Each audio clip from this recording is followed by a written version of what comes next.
भगवान की जय। प्यारे कृष्ण कन्हैया लाल की जय। श्रीमद् देवी भागवत महापुराण द्वितीय खंड का सप्तम स्कंध चल रहा है और 5 अध्याय हो चुके हैं। आज 6वां अध्याय। अथ 6वां अध्याय। राजा सरियात के यज्ञ में च्यवन मुनि का अश्विनी कुमारों को सोमरस देना। जन्मेजय बोले, हे व्यास जी, च्यवन ने उन वैद्यों को सोमरस पीने का अधिकारी किस प्रकार बनाया? उन महात्मा च्यवन की बात कैसे सत्य सिद्ध हुई?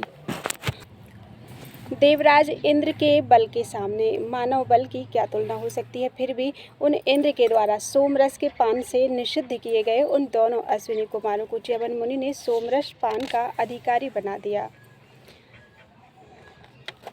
हे धर्मनिष्ठ, हे प्रभु, इस आश्चर्यमय विषय का विस्तार पूर्वक वर्णन कीजिए, क्योंकि मैं इस समय च्यवन मुनि का चरित्र पूर्ण रूप से सुनने का इच्छुक हूँ। व्यास जी बोले, हे महाराज, हे भारत, राजा सरियाती ने जब भूमंडल पर यज्ञ किया था, च्यवन मुनि के तत्कालीन उस अत्यंत अद्भुत चरित्र के विषय में सुनिए। दूसरे देवता के समान तेजस्वी मुनि च्यवन सुंदर रूप वाली उस देवकन्या स्वरूपिणी सुकन्या को पाकर प्रसन्न चित्त हो गए और उसके साथ विहार करने लगे। एक समय की बात है, महाराज सरियाती की पत्नी अपनी कन्या के विषय में अत्यंत चिंतित हो उठी। कांपती और रोती हुई वे अपने पति से बोली, हे राजन, आपने वन में एक अंधे मुनि को पुत्री सौंप दी थी। वह न जाने जीवित है अथवा मर गई, अतः आपको उसे सम्यक रूप से देखना चाहिए। हे नाथ, आप मुनि च्यवन के आश्रम में आदरपूर्वक यह देखने के लिए जाइए कि उस प्रकार का पति पाकर वह सुकन्या क्या कर रही होगी। हे राजर्षि, पुत्री के दुख के कारण मेरा हृदय जल रहा है। तपस्या करने से क्षीण शरीर वाली मेरी उस विशाल नैना पुत्री को मेरे पास ले आइए। नेत्रहीन पति पाकर महान कष्ट भोगने वाली, तप के कारण कृश शरीर वाली, बलकल धारण करने वाली तथा क्षीण कटि प्रदेश वाली अपनी पुत्री को मैं देखना चाहती हूँ। सरियाती बोले, हे विशालाक्षी, हे भरारोहे, मैं अभी अपनी प्रिय पुत्री सुकन्या को आदरपूर्वक देखने के लिए उत्तम व्रत का आचरण करने वाले उन च्यवन ऋषि के पास जा रहा हूँ। व्यास जी बोले, शोक से अत्यंत व्याकुल अपनी पत्नी से ऐसा कहकर राजा सरियाती रथ पर बैठकर च्यवन मुनि के आश्रम की ओर तुरंत चल पड़े। आश्रम के निकट पहुंचकर राजा सरियाती ने देवपुत्र के समान प्रतीत होने वाले एक नव यौवन से संपन्न मुनि को वहां देखा। देवताओं के स्वरूप वाले उस मुनि को देखकर राजा सरियाती विस्मय में पड़ गए। वे सोचने लगे कि मेरी पुत्री ने लोक में निंदा करने वाला यह कैसा नीच कर्म कर डाला है। प्रतीत होता है कि इसने काम पीड़ित होकर उन वृद्ध शांत चित्त तथा अति निर्धन मुनि का वध कर दिया एवं किसी अन्य को अपना पति बना लिया है। यह कामदेव बड़ा दुस्सह है और युवावस्था में तो यह विशेष रूप से और भी दुस्सह हो जाता है। इस पुत्री ने तो मनुवंश में बड़ा भारी कलंक लगा दिया। जिस मनुष्य की पुत्री ऐसा नीच कर्म करने वाली हो, संसार में उसके जीवन को धिक्कार है। ऐसी पुत्री मनुष्यों के लिए सभी पापों से बढ़कर दुख देने वाली होती है। मैंने भी तो स्वार्थ की सिद्धि के लिए ऐसा अनुचित कार्य कर दिया था, जो कि जानबूझकर नेत्रहीन और वृद्ध मुनि को अपनी पुत्री सौंप दी। पिता को चाहिए कि भली भांति सोच समझकर ही वह एक योग्य वर को अपनी कन्या प्रदान करे। मैंने जैसा कर्म किया था वैसा फल भी पाया। अब यदि मैं पाप कर्म करने वाली इस दुष्चरित्र कन्या को मार डालूं, तो मुझे दुस्तर स्त्री हत्या और विशेष रूप से पुत्री हत्या का बड़ा भारी दोष लगेगा। मैंने तो इस परम प्रसिद्ध मनुवंश को कलंकित कर दिया। एक ओर बलवती लोक निंदा है और दूसरी ओर न छोड़ी जा सकने वाली संतान की प्रति स्नेह श्रृंखला। अब मैं क्या करूं?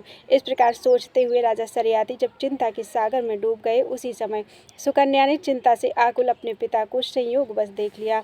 उन्हें देखते ही प्रेम से परिपूर्ण हृदय वाली वह सुकन्या अपने पिता राजा सरियाती के पास गई और वहां जाकर उनसे पूछने लगी, हे राजन, कमल के समान नेत्र वाले बैठे हुए इन युवा मुनि को देखकर चिंता के कारण व्याकुल मुखमंडल वाले आप इस समय क्या सोच रहे हैं?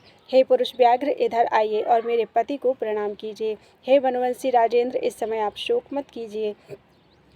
व्यास जी बोले, हे राजन, तब अपनी पुत्री सुकन्या की बात सुनकर क्रोध से संतप्त राजा सरियाती अपने सामने खड़ी उस कन्या से कहने लगे। राजा बोले, हे पुत्री, परम तपस्वी वृद्ध तथा नेत्रहीन वे मुनि च्यवन कहाँ हैं और यह मदोन्मत्त युवक कौन है?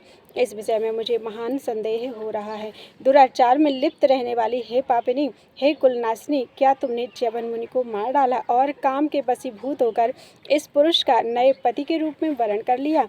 इस आश्रम में रहने वाले उन मुनि को मैं इस समय नहीं देख रहा हूँ, इसलिए मैं चिंताग्रस्त हूँ। तुमने यह नीच कर्म क्यों किया? यह तो निश्चय ही व्यभिचारिणी स्त्रियों का चरित्र है। हे दुराचारिणी, इस समय तुम्हारे पास इस दिव्य पुरुष को देखकर तथा उन च्यवन मुनि को ना देखकर मैं तुम्हारे द्वारा उत्पन्न किए गए शोक सागर में डूबा हुआ हूँ। अपने पिता की बातें सुनकर उन्हें साथ लेकर वह सुकन्या तुरंत पति के पास पहुँची और उनसे आदरपूर्वक कहने लगी, हे तात, ये आपके जामाता च्यवन मुनि ही हैं। इसमें कोई संदेह नहीं है। अश्विनी कुमारों ने इन्हें ऐसा कांतिमान तथा कमल के समान नेत्र वाला बना दिया है। वे दोनों अश्विनी कुमार एक बार दैवयोग से मेरे आश्रम में पधारे थे। उन्होंने ही दयालुता पूर्वक च्यवन मुनि को ऐसा कर दिया है। हे पिताजी, मैं आपकी पुत्री हूँ। हे राजन, मेरे पतिदेव का यह रूप देखकर संशय में पड़े हुए आप मोह के वशीभूत होकर मुझे जैसी समझ रहे हैं, मैं वैसी पापकृत्य करने वाली नहीं हूँ। हे राजन, भृगुवंश को सुशोभित करने वाले च्यवन मुनि को आप प्रणाम करें। हे पिताजी, आप इन्हीं से पूछ लीजिए, ये आपको सारी बातें विस्तार पूर्वक बता देंगे। तब पुत्री की यह बात सुनकर राजा सरियाती ने तुरंत मुनि के पास पहुंचकर उन्हें प्रणाम किया और वे उनसे आदरपूर्वक कहने लगे। राजा बोले, हे भार्गव, आप अपना सारा वृत्तांत समुचित रूप से मुझे शीघ्र बतलाइए। आपने फिर से किस प्रकार अपने दोनों नेत्र प्राप्त किए और आपका बुढ़ापा कैसे दूर हो गया? आपका परम सुंदर रूप देखकर मुझे यह महान संदेह हो रहा है। हे ब्राह्मण, आप विस्तार पूर्वक यह सब बतलाइए जिसे सुनकर मुझे सुख प्राप्त हो। च्यवन बोले, हे नृपश्रेष्ठ, देवताओं की चिकित्सा करने वाले दोनों अश्विनी कुमार एक बार यहाँ आए थे। उन दोनों ने ही कृपा पूर्वक मेरा यह उपकार किया है। उस उपकार के बदले मैंने उन दोनों को वर दिया है कि मैं आप दोनों को राजा सरियाती के यज्ञ में सोमपान का अधिकारी बना दूंगा। हे महाराज, इस प्रकार अश्विनी कुमारों द्वारा मुझे यह युवावस्था तथा ये विमल नेत्र प्राप्त हुए हैं। आप निश्चिंत रहें और इस पवित्र आसन पर विराजमान हों। मुनि के यह कहने पर राजा सरियाती रानी सहित सुखपूर्वक आसन पर बैठ गए। इसके बाद वे महात्मा च्यवन जी से कल्याणमयी बातें करने लगे। तत्पश्चात भृगुवंशी च्यवन मुनि ने राजा को सांत्वना देते हुए उनसे कहा, हे राजन, मैं आपसे यज्ञ कराऊंगा। आप यज्ञ संबंधी सामग्रियां जुटाइए। मैं दोनों अश्विनी कुमारों से प्रतिज्ञा कर चुका हूँ कि मैं आप दोनों को सोमपान का अधिकारी बना दूंगा। हे नृपश्रेष्ठ, आपके महान यज्ञ में मुझे वह कार्य संपन्न करना है और हे राजेंद्र, आपके सोम यज्ञ में इंद्र के कोप करने पर मैं अपने तेज बल से उन्हें शांत कर दूंगा और उन देव वैद्यों को सोमरस पिलाऊंगा। हे राजन, इस बात से राजा सरियाती परम संतुष्ट हुए और उन्होंने च्यवन मुनि की उस बात को आदरपूर्वक स्वीकार कर लिया। तत्पश्चात च्यवन मुनि का सम्मान करके परम संतुष्ट होकर राजा सरियाती अपनी पत्नी के साथ मुनि से संबंधित चर्चा करते हुए अपने नगर को चले गए। तदनंतर संपूर्ण कामनाओं से परिपूर्ण राजा सरियाती ने किसी शुभ मुहूर्त में एक उत्तम यज्ञशाला का निर्माण कराया। इसके बाद वशिष्ठ आदि प्रमुख पूज्य मुनियों को बुलाकर भृगुवंशी च्यवन मुनि ने राजा सरियाती से यज्ञ कराना आरंभ कर दिया। उस महायज्ञ में इंद्र सहित सभी देवता उपस्थित हुए और दोनों अश्विनी कुमार भी सोमपान की इच्छा से वहां आए। वहां दोनों अश्विनी कुमारों को भी उपस्थित देखकर इंद्र सशंकित हो उठे और वे सभी देवताओं से पूछने लगे, ये दोनों यहाँ क्यों आए हुए हैं? ये चिकित्सक हैं, अतः ये सोमरस पीने के अधिकारी नहीं हैं। इन्हें यहाँ किसने बुलाया है? इस पर राजा के उस महायज्ञ में उपस्थित देवताओं ने कोई उत्तर नहीं दिया। तत्पश्चात जब च्यवन मुनि दोनों अश्विनी कुमारों को सोम रस ग्रहण कराने लगे, तब इंद्र ने यह कहते हुए उन्हें रोका, इन दोनों को सोम भाग ग्रहण मत कराइए। तब च्यवन मुनि ने इंद्र से कहा, ये सूर्यपुत्र अश्विनी कुमार सोमरस ग्रहण करने के अधिकारी कैसे नहीं हैं? हे सचिपते, आप इस बात को प्रमाणित कीजिए। ये वर्ण संकर नहीं है, अपितु सूर्य की धर्मपत्नी से उत्पन्न हुए हैं। तब हे देवेंद्र, ये दोनों श्रेष्ठ चिकित्सक किस दोष के कारण सोमपान के योग्य नहीं हैं? हे इंद्र, इस यज्ञ में उपस्थित सभी देवता ही इसका निर्णय कर दें। मैं तो इन्हें सोमरस अवश्य पिलाऊंगा, क्योंकि मैंने इन्हें सोमपान का अधिकारी बना दिया है।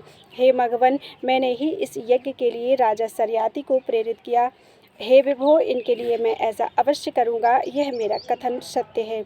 हे शक्र, मुझे नवीन अवस्था प्रदान करके इन्होंने मेरा बड़ा उपकार किया है, अतः उसके बदले में मुझे सभी प्रकार से इनका प्रत्युपकार करना चाहिए। इंद्र बोले, चिकित्सा वृत्ति वाले ये दोनों अश्विनी कुमार देवताओं के द्वारा निंदनीय माने गए हैं, अतः ये सोमपान के अधिकारी नहीं हैं। इनके लिए सोमरस का भाग मत ग्रहण कीजिए। च्यवन मुनि बोले, हे अहल्याजार, इस समय व्यर्थ कोप मत करो। वृत्र का वध करने वाले हे इंद्र, ये देवपुत्र अश्विनी कुमार सोमपान के अधिकारी क्यों नहीं हैं? व्यास जी बोले, हे राजन, इस प्रकार का विवाद छिड़ जाने पर वहाँ उपस्थित कोई भी देवता च्यवन मुनि से कुछ भी नहीं कह सका। तब अपने तपोबल के द्वारा अत्यंत तेजस्वी च्यवन मुनि ने सोमरस का भाग लेकर अश्विनी कुमारों को दे दिया। इति श्रीमद्देवी भागवते महापुराणे अष्टादशसहस्रयां संहितायां सप्तम स्कंधे च्यवनेन अश्विनोः कृते सोमपानाधिकार त्वचेष्टावर्णनम नाम षष्ठो अध्याय। सोमपान अधिकारत्व चेष्टा वर्णनम नाम षष्ठो अध्याय। बोलो वृंदावन बिहारी लाल की जय।